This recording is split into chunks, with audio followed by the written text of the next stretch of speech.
Hello student, this is Manish Gupta और मेरे YouTube channel में सीधे लर्निंग बाय मनीष गुप्ता में आप सभी का फिर से स्वागत है। तो स्टूडेंट, आज का हमारा टॉपिक है कंपोजिशन ऑफ फंक्शन। ओके, इस वीडियो में हम कंपोजिशन ऑफ फंक्शन के बारे में जानेंगे कि कंपोजिशन ऑफ फंक्शन होता क्या है, किस तरह हम दो या दो से अधिक फंक्शंस को कंपोज कर सकते हैं। ओके स्टूडेंट, तो मान लीजिए हमारे पास एक सेट है, ठीक है, ये सेट है ए, एक सेट है बी और एक सेट है हमारे पास सी। ठीक है, सेट ए से सेट बी पर हमारे पास फंक्शन एफ डिफाइन है। कौन डिफाइन है? Function F. मतलब एफ फंक्शन के थ्रू एफ फंक्शन जो हमारा उसका जो डोमेन है वो ए है। ठीक है, ए से बी पर डिफाइन हो रहा है, को डोमेन क्या होगा? बी होगा। ठीक है, ओके। वैसे ही हमारे पास एक फंक्शन है जी जो बी से सी पर डिफाइन है। मतलब जी के लिए बी जो है पूरा पूरा सेट डोमेन है और सी सेट जो है वो को डोमेन है। ठीक है, तो अगर इसमें एक्स एलिमेंट है, ठीक है, तो यहां पर कौन आएगा? एफ ऑफ एक्स आएगा। मतलब एक्स की इमेज किसमें आएगी? बी में ही आएगी ना, जिसको हम वाई बी बोलते हैं। ओके, वैसे ही अगर मैं बोलूं कि यहां पर एलिमेंट जो वाई है उसकी इमेज यहां पे आएगी। ठीक है, मतलब इसको हम इस तरह से बोल सकते हैं। ठीक है, ये जो वाई एलिमेंट है इसकी इमेज इधर आएगी, मतलब जी ऑफ वाई, जिसको हम नया नाम देते हैं जेड। मान लीजिए इसमें एक्स एलिमेंट है, इसमें वाई एलिमेंट है, इसमें जेड एलिमेंट है, तो एक्स की इमेज एफ के थ्रू इसमें आएगी एफ ऑफ एक्स, जिसको हम वाई बोले। ठीक है, क्योंकि इसके अंदर एलिमेंट वाई है, उसको नया नाम दे दिया एफ ऑफ एक्स, क्योंकि एक्स की इमेज को हम एफ ऑफ एक्स बोलते हैं, जिसी को हम वाई भी बोलते हैं। ठीक है, फिर वाई की इमेज इधर आएगी जी ऑफ वाई, जिसको हम जेड भी बोल सकते हैं, क्योंकि इसके अंदर एलिमेंट हमने जेड मान रखे कि जेड एलिमेंट है। ठीक है, चलिए अब देखिए, मैं बोल रहा हूं कि ए से बी पर गए, बी से सी पर गए। ठीक है, तो हमें यहाँ पे दो व्हीकल्स का यूज करना पड़ा। ठीक है, एफ हमें ए से बी तक लेकर जा रहा है, जी हमें बी से सी तक लेकर जा रहा है। बट अगर मैं यहीं पे एक बात कहूं कि क्या हमारे पास कोई ऐसा रास्ता है या हम इस तरह से कहीं जा सकते हैं कि डायरेक्ट ए से सी पर पहुंच जाए? ऐसा कोई फंक्शन है हमारे पास? देखो, फंक्शन एफ तो आपको ए से बी पर लेके जाना है। ठीक है, मतलब इसकी इमेज बी में बतला रहा है और इसकी इमेज यहां से यहां पे कौन बतला रहा है? जी बता रहा है। तो मेरे पास कोई ऐसा रास्ता है जिसके थ्रू मैं ए के एलिमेंट की मैं डायरेक्ट सी में बता दूं? यस, हमारे पास ऐसा रास्ता है जिसको हम बोलते हैं गो। क्या बोलते हैं? Go. This is the composition of two functions g and F. ठीक है, दो फंक्शंस, देखो एक जी और एक दो फंक्शन है, उन दोनों का एक कंपोजिशन है। ठीक है, तो ये क्या कर रहा है? आपको ए से बी, ए से सी पर डायरेक्ट लेकर चल रहा है। कैसे समझिएगा? देखिए, ये जेड है। ठीक है, जेड को हम इस तरह समझिएगा। देखो, जी ऑफ एफ ऑफ एक्स, इसका मतलब होता है जी ऑफ एफ ऑफ एक्स। ठीक है, इसका मतलब क्या होता है? गोफ ऑफ एक्स। ठीक है, इसका मतलब होता है जी ऑफ एफ ऑफ एक्स। तो देखिए, जैसे ही आपने इसका एक्स यहां पे रखा, ये क्या बन जाएगा? जी ऑफ वाई, और जी ऑफ वाई इक्वल टू कितना है? जेड। तो देखिए, आप यहां पर आपने एक्स रखा, एक्स किसका एलिमेंट है? ए का। ए का एलिमेंट रखा, यहां पर ये क्या बन गया? बी का एलिमेंट बन गया। आगे जाके देखो, एफ ऑफ एक्स को हम क्या लिख सकते हैं? एफ ऑफ एक्स को हम वाई लिख सकते हैं ना, वाई लिखा हमने। और जी ऑफ वाई क्या है? जेड है। तो देखिए, आप एक्स यहां पर रखेंगे तो आप डायरेक्ट जेड पे पहुंच जाते हैं। मतलब एक्स की डायरेक्ट इमेज जेड बता रहा है। ये फंक्शन क्या बता रहा है? एक्स की इमेज। जैसे मैं बोलता हूं कि एफ ऑफ एक्स क्या है? एक्स की इमेज, इसकी इमेज है जो कि वाई है। ठीक है, वैसे ये गोप क्या बता रहा है? एक्स की इमेज। क्या बताए उसने? Direct Z. तो हमारे पास ये जी ओ एफ है, composition of two function G and F. ठीक है, जो डायरेक्ट हमको ए की इमेज सी में बतलाता है। ठीक है, तो इसको हम बोलते हैं कंपोजिशन। जैसे हमारे पास एक और कंपोजिशन फंक्शन है एफ ऑफ जी। ठीक है, एफ ऑफ जी।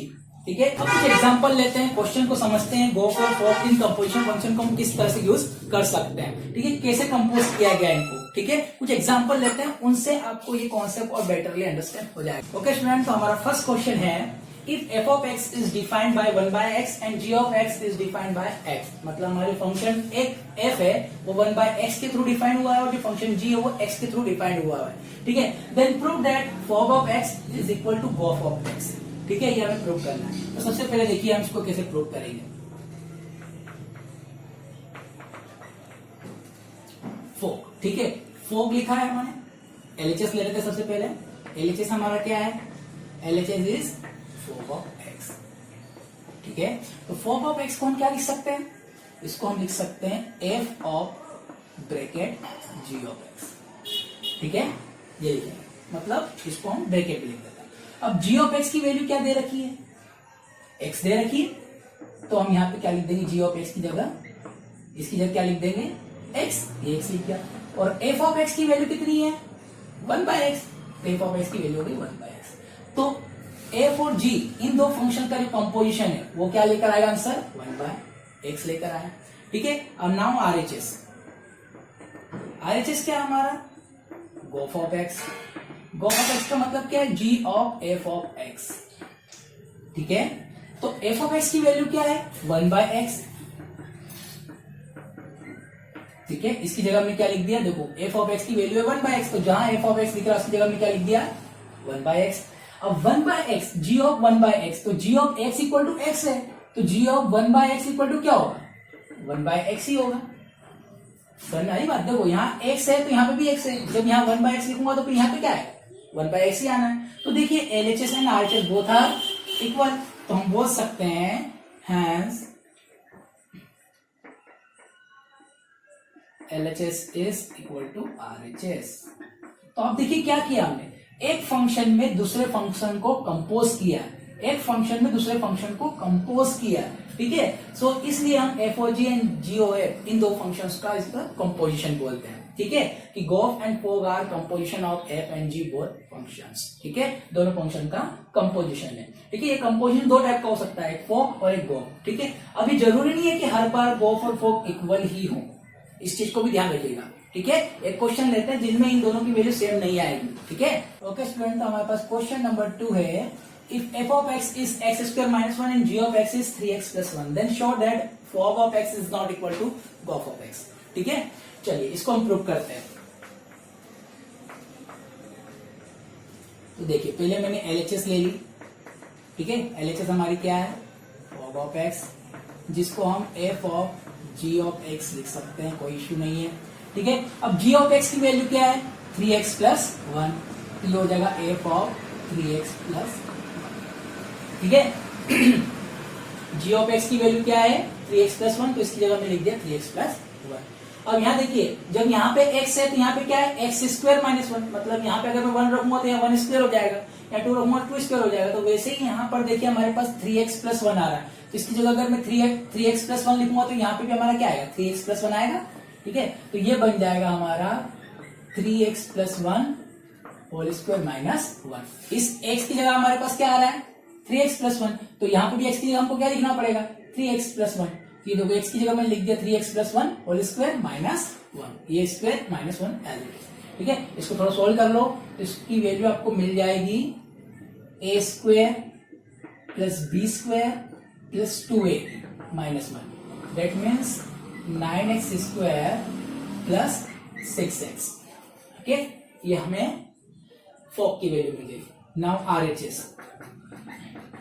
RHS हमारा क्या है, गोफ ऑफ x, ठीक है। तो इसको हम क्या लिख सकते हैं, g of f of x, ठीक है। तो देखो f ऑफ x की वैल्यू क्या है, x स्क्वायर माइनस 1 है, तो इसलिए क्या लिखेंगे, x स्क्वायर माइनस 1, ठीक है। तो देखिए अब g of x is 3x plus 1, मतलब जब यहाँ x है तो यहाँ पे भी x है। वैसे यहाँ पर अब हमारे पास x की जगह क्या आ रहा है, x की जगह क्या आ रहा है, x स्क्वायर माइनस 1, तो यहाँ पे भी x की जगह क्या है, x स्क्वायर माइनस 1, ये 3 एज इट इज, x की जगह आ गया है हमारे पास x square minus 1 and plus 1 as it is. अब इसको थोड़ा सोल्व कीजिए तो क्या मिलेगा आपको, ये मिलेगा 3x square minus 3 plus 1 which is equal to 3x square minus 2। तो देखिए ये हमारी LHS की वैल्यू आई और ये हमारी RHS की वैल्यू आई, क्या सेम है ये, नहीं, बोथ आर नॉट सेम, ठीक है। Therefore LHS is not equal to RHS, ठीक है। जैसे कि मैंने आपको बताया था ये हमेशा इक्वल हो जरूरी नहीं है, ठीक है। चलिए तो ये होता है कंपोजिशन ऑफ 2 और मोर देन 2 फंक्शंस, ठीक है। इससे ज्यादा फंक्शन भी हो सकते हैं, ठीक है। फॉर एग्जांपल हमारे पास 3 फंक्शन आ गए, ठीक है। एक फंक्शन f ऑफ x हो गया, है ना, जो कि इस तरह से डिफाइन हो गया, x स्क्वायर माइनस 1 ही मान लीजिए, ठीक है। और हमारा g ऑफ x एक और फंक्शन हो गया, ठीक है, जिसको हमने लिख दिया x प्लस 1, ठीक है। और हमारे पास एक और फंक्शन आ गया h ऑफ x, जो कि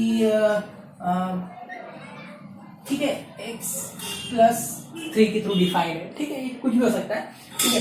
तो ये हमारा फंक्शन है। अब इसके कंपोजिशन भी हो सकते हैं, ठीक है, तो कैसे होंगे, h f of g of h, ठीक है, ये हो सकता है, ठीक है, डिफरेंट डिफरेंट हो सकते हैं, और भी हो सकते हैं, कैसे हो सकते हैं, इस प्रकार से भी हो सकते हैं, h ऑफ g, इन दोनों का आपस में पहले ही इंटरचेंज कर दो, एक ये भी कंपोजिशन हो गया, ठीक है, और भी कंपोजिशन हो सकते हैं, बिल्कुल हो सकते हैं, इसको इन तीनों को आपस में इंटरचेंज करते जाओ, ढेर सारे फंक्शन बनेंगे, ठीक है, तो ये सब कंपोजिशन फंक्शन है, ठीक है, कंपोजिशन ऑफ फंक्शंस, ठीक है, मतलब दो या दो से ज्यादा फंक्शंस का हम क्या कर रहे हैं, कंपोज कर रहे हैं, उनको इकट्ठा कर रहे हैं, ठीक है, तो ये कंपोजिशन हो रहा है। तो कंपोजिशन डिफरेंट डिफरेंट टाइप के हो सकते हैं, इन तीनों को आपस में इंटरचेंज करते जाइए, जैसे हमने देखो f और g को आपस में इंटरचेंज किया तो दो कंपोजिशन फंक्शन मिल गया, ठीक है। वैसे 3 एलिमेंट्स के कितने कंपोजिशन ऑफ फंक्शन हो सकते हैं, 3 एलिमेंट्स के कितने कंपोजिशन ऑफ फंक्शन हो सकते हैं, इनको कितनी तरह से इंटरचेंज कर सकते हैं, ठीक है, तो ये हो जाएगा 6 तरह के, हमारे पास टोटल 6 बनेंगे, कितने बनेंगे, 6 कंपोजिशन ऑफ फंक्शन बनेंगे, इस तरह से आप बनाते जाइएगा, ठीक है। तो ये होते हैं हमारे कंपोजिशन ऑफ फंक्शंस, ठीक है। एक दो क्वेश्चन और कर लेते हैं, उसके बाद कुछ क्वेश्चन दूंगा जो आप सेल्फ सॉल्व कीजिएगा, प्रूव कीजिएगा, ओके। एक क्वेश्चन और सॉल्व करते हैं, ओके स्टूडेंट्स। तो हमारा क्वेश्चन नंबर 3 है, if f of x is 1 plus x divided by 1 minus x, then find the value of f of x, ठीक है स्टूडेंट। देखिए यहाँ पे एक ही फंक्शन का सेल्फ के साथ कंपोजिशन बनाया गया है, ठीक है, तो इसको इसकी वैल्यू हमें फाइंड करनी है। यहाँ पे दूसरा कोई फंक्शन नहीं है, फंक्शन कंपोजिशन बनाने के लिए, इसी फंक्शन का कंपोजिशन बनाने के लिए इसको इसके साथ ही कंपोज कर दिया गया है फिर से, ठीक है, तो हमें इसकी वैल्यू फाइंड करनी है। तो लिख करते हैं, तो देखिए f of x, तो इस f of x की वैल्यू क्या है, 1 plus x divided by 1 minus x, इसको हम यहाँ पर रख सकते हैं, ठीक है। अब देखिए f of x, जब यहाँ पे x है तो यहाँ पे भी x, यहाँ पे भी x, ठीक है, तो अब यहाँ पर x की जगह क्या आ रहा है, 1 plus x divided by 1 minus x, तो यहाँ पे भी x की जगह हमको क्या रखना पड़ेगा, 1 plus x divided by 1 minus x, तो ये 1 एज इट इज प्लस इस x की जगह क्या आएगा, 1 plus x divided by 1 minus x, नीचे 1 माइनस इस x की जगह क्या आएगा, देखिए यहाँ पे x है तो x, वैसे ही अब यहाँ x की जगह ये आ गया है, तो यहाँ पे भी आपको x की जगह यही रखना पड़ेगा, क्लियर है ना बात। देख लीजिए इसको, यहाँ x है तो यहाँ x आया है, बट अब इस x की जगह हमारे पास क्या है, 1 plus x divided by 1 minus x, तो यहाँ पे अगर मैं 1 plus x divided by 1 minus x रखूंगा तो यहाँ पर भी और यहाँ पे भी रखना पड़ेगा, वही हमने किया, ठीक है। अब इसको सोल्व कीजिए, तो इसको जब मैं इसके साथ एलसीएम लूंगा तो आपको मिलेगा 1 minus x plus 1 plus x divided by 1 minus x, जैसे यहाँ पे 1 minus x minus 1 minus x divided by 1 minus x, ठीक है।